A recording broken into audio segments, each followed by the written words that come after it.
Good morning guys, share ko lang sa inyo yung bago ko na-discover yung Osmocote Fertilizer. Ito siya guys.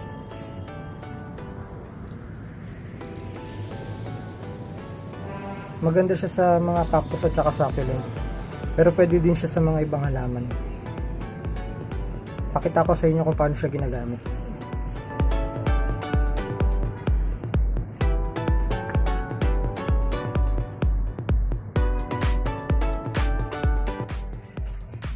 Bali guys, pwede siyang mabili sa mga garden shop. Ang 30 grams niya ay worth 50 pesos.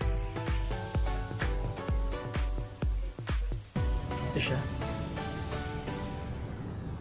Isa na natin guys ang paglalagay.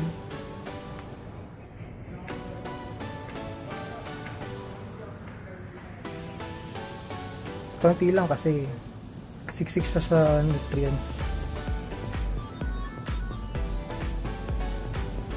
Tapos tumatagal siya ng mga 3 to 6 months bago maglagay ulit.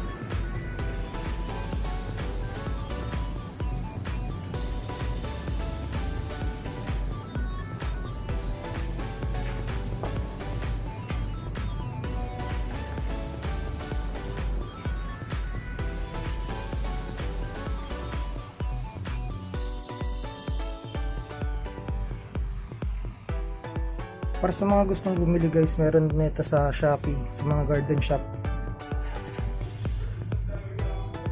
Worth ano siya, worth 50 pesos ang 30 grams.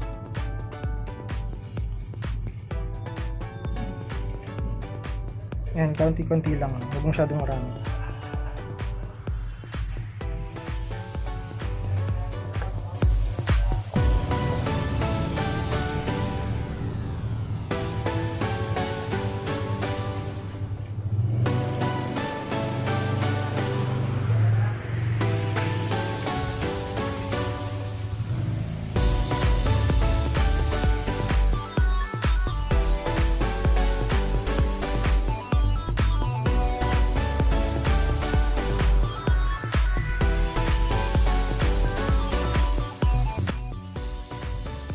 Bali, kapag didiligan siya guys, hahalo siya sa tubig.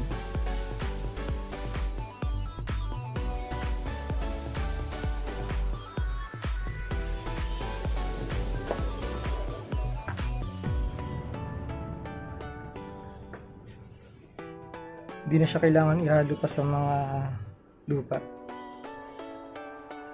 Sa ibabaw lang okay na.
lalagyan ko lang lahat ng aking mga halaman.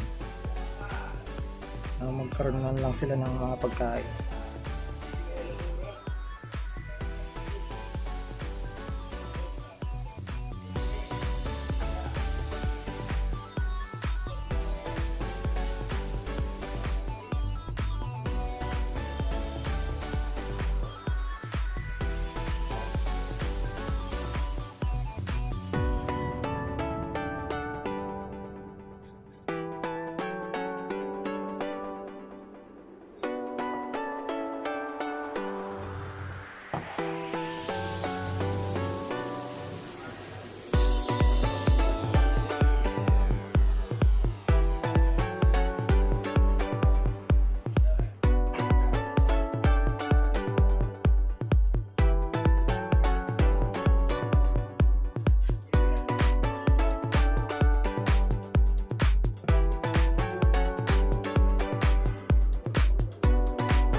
So guys, ganito lang ang paglalagay niya.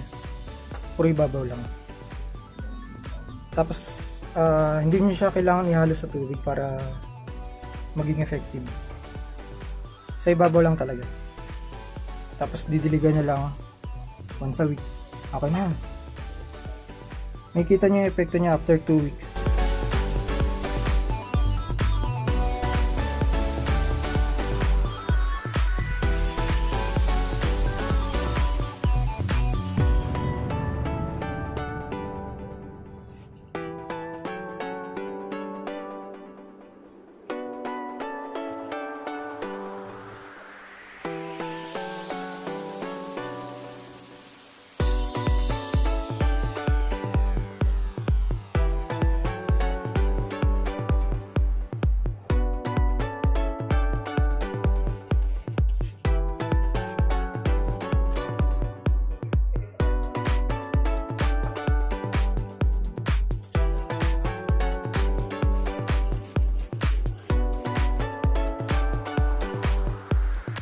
So yun guys, Osmocote fertilizer, mabibili siya sa mga garden shop at saka sa Shopee.